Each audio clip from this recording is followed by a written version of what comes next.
देखिए, कल हमने 13.1 का पहला सवाल लगवाया था। आज दूसरा सवाल लगवाएंगे।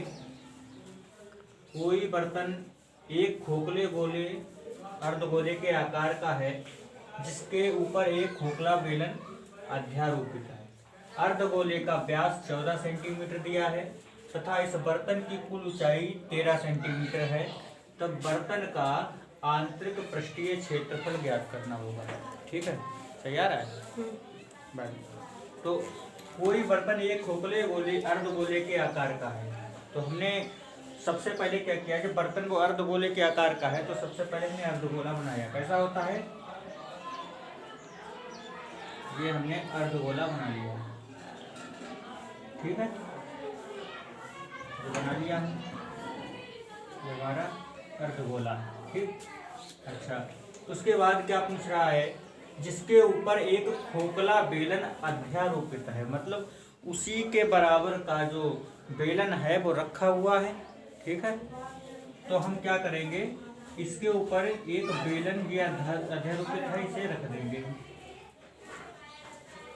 रख दिया हमने। ठीक है, अच्छा, अब क्या करेंगे हम? तुमने देखा अर्धगोले का व्यास 14 सेंटीमीटर देर का है। तो ये अर्धगोले का यानी पूरा जो अर्धगोले का व्यास है वो कितना है? 14 सेंटीमीटर है। 14 सेंटीमीटर है। तो फिर इसकी त्रिज्या क्या होगी? त्रिज्या इसकी आधी हो जाएगी। अर्थात ये कितना है? अगर अर्धगोले की त्रिज्या 7 सेंटीमीटर है तो फिर बेलन भी उतने ही बराबर में है, उतना ही बड़ा बेलन है, उसके बराबर में है क्योंकि उसके ऊपर अध्यारोपित है। तो फिर उसकी भी त्रिज्या कितनी हो जाएगी? 7 हो जाएगी। 7 सेंटीमीटर ये भी हो गई। ठीक है, अच्छा, उसके बाद तथा इस बर्तन की कुल ऊंचाई 13 सेंटीमीटर है। बर्तन का मतलब इस पूरे बर्तन का बताया गया है कि जो कुल ऊंचाई है वो 13 सेंटीमीटर दी गई है। तो इसकी ऊंचाई पूरी कितनी है? 13 सेंटीमीटर। तुमने समझ में आ रहा है? हाँ सर। ठीक है, तो 13 सेंटीमीटर इसकी ऊंचाई है और 14 सेंटीमीटर व्यास था। तो त्रिज्या कितनी हो जाएगी? इसकी आधी हो जाएगी, 7 हो गई। और फिर बेलन की भी त्रिज्या 7 ही होगी। ठीक है, अच्छा, अब देखते हैं हमें सबसे पहले क्या लिखना है। तो हमारा अर्धगोले का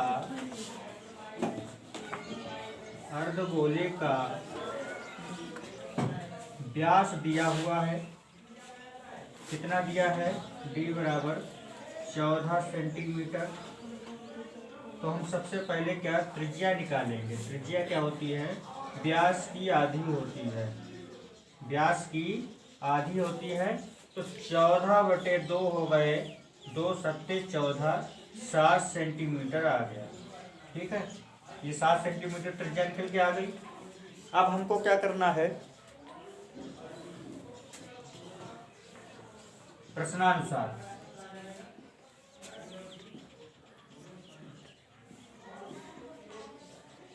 देखो, बर्तन का आंतरिक पृष्ठीय क्षेत्रफल ज्ञात करने को कहा गया है।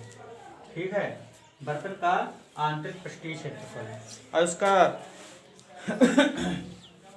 सबसे पहले क्या करेंगे कि इसमें बर्तन की कुल ऊंचाई 13 सेंटीमीटर दे रखी है। तो हमें इसकी ऊंचाई पहले ज्ञात करनी है। हमें तो बेलन की ऊंचाई ज्ञात करनी है, क्योंकि अगर हम आंतरिक पृष्ठीय क्षेत्रफल ज्ञात करेंगे तो बेलन का जो क्षेत्रफल है और प्लस अर्धगोले का क्षेत्रफल मिलाकर ही तो हम इसका पूरे बर्तन का आंतरिक पृष्ठीय क्षेत्रफल ज्ञात कर सकेंगे। ठीक है, तो बेलन का क्षेत्रफल ज्ञात करने के लिए सबसे पहले उसमें हमें ऊंचाई की जरूरत होगी। तो हम बेलन की ऊंचाई निकालेंगे पहले। बेलन की ऊंचाई आ रहा है इसमें? बेलन की नहीं आ रहा है। अच्छा, चलो कोई बात नहीं, यहाँ पे निकालेंगे। बेलन की ऊंचाई निकालेंगे। बेलन की ऊंचाई, बेलन की ऊंचाई निकालेंगे तो कितना आ जाएगा? ये बर्तन की पूरी 13 सेंटीमीटर दे रखी है, तो उसमें से हम इस त्रिज्या को घटा देंगे। 13 - 7 हो गई, तो कितना आ गया? 6 सेंटीमीटर। तो बेलन की ऊंचाई, खाली बेलन की ऊंचाई कितनी आ गई? 6 सेंटीमीटर आ गई। ठीक है, अब हम क्या करेंगे, अब हमें निकालना है बर्तन का पृष्ठीय, आंतरिक पृष्ठीय क्षेत्रफल। तो बर्तन का आंतरिक पृष्ठीय क्षेत्रफल, ठीक है, निकालेंगे। तो उसके लिए जब पूरे बर्तन का हम आंतरिक पृष्ठीय क्षेत्रफल निकालेंगे तो कौन कौन चीजें इसमें शामिल है? एक तो बेलन है और दूसरा अर्धगोला है। तो इसका मतलब है दोनों का क्षेत्रफल मिला करके ही बर्तन का, यानी पूरे बर्तन का आंतरिक पृष्ठीय क्षेत्रफल ज्ञात कर सकते हैं। तो अर्धगोले का क्षेत्रफल 2πr² होता है, बेलन का क्षेत्रफल 2πrh होता है। अब हम ज्ञात कर देंगे, 2πr हमने कॉमन ले लिया, ठीक है, तो बचा क्या? r plus h। अच्छा, तो 2 गुणे पाई का मान 22/7 रख देंगे, r का मान दिया है 7 है, फिर इसमें 7 प्लस h का मान है 6। ठीक है, तो हमने 7 काट दिए, 22 दूनी 44 हो गए, 7 6 13 हो गए। इसका आंसर आ जाएगा, गुणा कर लो इसकी, तो 44 और 13, 3 चौक 12 और 3 चौक 12 13, 4 4 2 4 3 7 4 5 572 आंसर आ जाएगा। ठीक है, समझ गया? चलिए तीसरे सवाल पे चलते हैं। एक खिलौना 3.5 सेंटीमीटर त्रिज्या वाले एक शंकु के आकार का है, जो उसी त्रिज्या वाले एक अर्धगोले पर आरोपित है। इस खिलौने की ऊंचाई 15.5 सेंटीमीटर है। इस खिलौने का संपूर्ण पृष्ठीय क्षेत्रफल हमें ज्ञात करना है। ठीक है, तो इसको हम कैसे ज्ञात करेंगे? सबसे पहले देखते हैं, इस लिखा हुआ है एक खिलौना, कोई खिलौना है 3.5 सेंटीमीटर त्रिज्या वाले एक शंकु के आकार का है। तो हमने सबसे पहले शंकु जानते हो कैसा होता है, शंकु बना लिया हमने।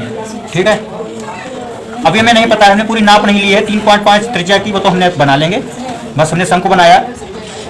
ठीक है, ये हमने शंकु बना लिया। अच्छा, उसके बाद लिखा हुआ है जो उसी त्रिज्या वाले, ये कितने सेंटीमीटर का है? ये आपका 3.5 सेंटीमीटर का है, इधर लिखिए 3.5 सेंटीमीटर का त्रिज्या का है। उसके बाद लिखा हुआ है जो उसी त्रिज्या वाले एक अर्धगोले पर आरोपित है। ठीक है, अर्धगोला, अब हम अर्धगोला बनाएंगे। तो सबसे पहले क्या करेंगे, हमने ये डमरू बना दिया, ये आपका अर्धगोला है। ठीक, इसके नीचे अर्धगोला है।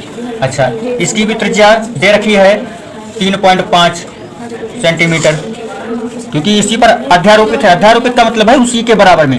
ठीक है, तो अब ये 3.5 सेंटीमीटर अर्धगोले की भी त्रिज्या है और शंकु की भी त्रिज्या है। ठीक है, अब हम क्या करेंगे, इस खिलौने की ऊंचाई दे रखी है 15.5 सेंटीमीटर। तो इस पूरे खिलौने की ऊंचाई कितनी है? 15.5 सेंटीमीटर दे रखी है। ठीक है, अब देखते हैं हमें क्या ज्ञात करना है, इस खिलौने का संपूर्ण पृष्ठीय क्षेत्रफल ज्ञात करना है।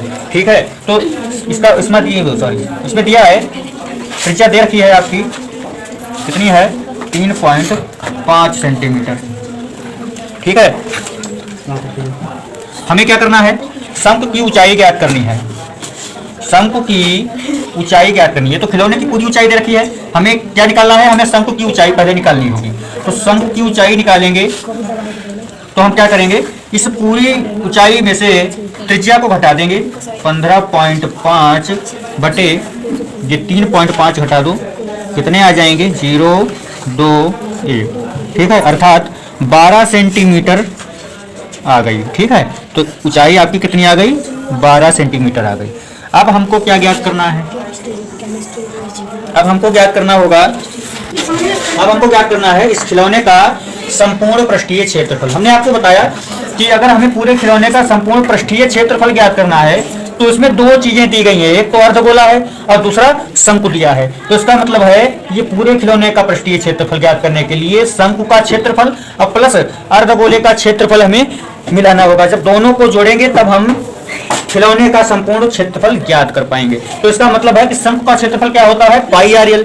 तो हमें r का मान तो दिया है, पाई भी पता है, इसका मतलब है कि हमें यल नहीं पता है। यल क्या होता है? तिर्यक ऊंचाई, और शंकु की तिर्यक ऊंचाई यानी यल हमें ज्ञात करनी है। ठीक है, तो यल हमें ज्ञात करनी है, यल हो गई तिर्यक ऊंचाई, ये होती है तिर्यक ऊंचाई। ठीक है, हमको कैसे ज्ञात करेंगे? यल बराबर क्या होता है? रूट में r का स्क्वायर प्लस h का स्क्वायर। तो r का मान कितना दिया है 3.5, ठीक है। और h का मान कितना निकल के आया 12 निकल के आया है। तो हम क्या करेंगे, इसकी गुणा कर देंगे 2 बार, कितना आएगा इसका आ जाएगा 12.25 और इसका आ जाएगा 144। अब हम इसको जोड़ देंगे, कितना आएगा, जोड़ इसका आ जाएगा 156.25 आ जाएगा, ठीक है। हमने इसका पॉइंट हटाया तो रूट में कितने आ जाएंगे 156.25 बटे पॉइंट के बाद कितने अंक हैं 1 2, यानी 2 अंक हैं तो 100 आ जाएंगे, ठीक है। अब इसका कितना निकलेगा, इसका अंडर रूट निकाला जाए तो इसका अंडर रूट निकलेगा आपका 125, ठीक है। और इसका निकल आएगा 10, ठीक है। तो हम इससे 0 है हमारा, इससे भाग दे देंगे तो कितना आएगा, 10 से भाग दो 12.5 आ गया, ठीक है। तो यल बराबर कितनी आ गई हमारी त्रियक ऊंचाई 12.5। अब हम खिलौने का संपूर्ण पृष्ठीय क्षेत्रफल निकाल लेंगे। तो खिलौने का संपूर्ण पृष्ठीय क्षेत्रफल ज्ञात करें। खिलौने का संपूर्ण पृष्ठीय क्षेत्रफल, तो हमें क्या क्या मिलाना होगा। सबसे पहले शंकु का क्षेत्रफल, शंकु का क्षेत्रफल और प्लस अर्धगोले का क्षेत्रफल, अर्धगोले का क्षेत्रफल, ठीक है। शंकु का क्षेत्रफल क्या होता है पाई आर एल, और अर्धगोले का क्षेत्रफल क्या होता है 2 पाई आर स्क्वायर, ठीक है, यही होता है स्क्वायर। अच्छा, अब हम क्या करेंगे, इसमें पाई आर कॉमन ले लेंगे तो क्या बचा यल प्लस 2r, ठीक है। अच्छा, पाई का मान कितना दिया है 22/7 होता है, आर का मान कितना दिया है 3.5, यल का मान कितना दिया है 12.5 प्लस 2 गुणे आर का मान 3.5, ठीक है। अच्छा, 7 से हम काट देंगे, 7 पंजे 35 हो गए, फिर 22 से गुणा करेंगे, 22 पंजे 110, पॉइंट 1 के बाद लगा हटा दिया। अब 12.5 प्लस इसकी गुणा करो, 35 दूना 70 हो गए, यानी 7 बचेंगे केवल, क्योंकि पॉइंट 0 से पहले लगेगा, 0 हट जाएगा। इसके बाद 11 गुणे इनको जोड़ो, कितने हो गए 12 7 19, 19.5। अब इनकी गुणा कर दो, गुणा ये आ जाएगी, 11 से गुणा करो 5 9 1, ठीक है, 5 9 1 कितना आ गया 5 9 5 14 9 1 10 11 1 1 2, तो 21.45। पॉइंट कितने के बाद लगेगा, 1 के बाद लगा हुआ है, यहाँ पॉइंट लगेगा, आंसर आपका आ गया, ठीक।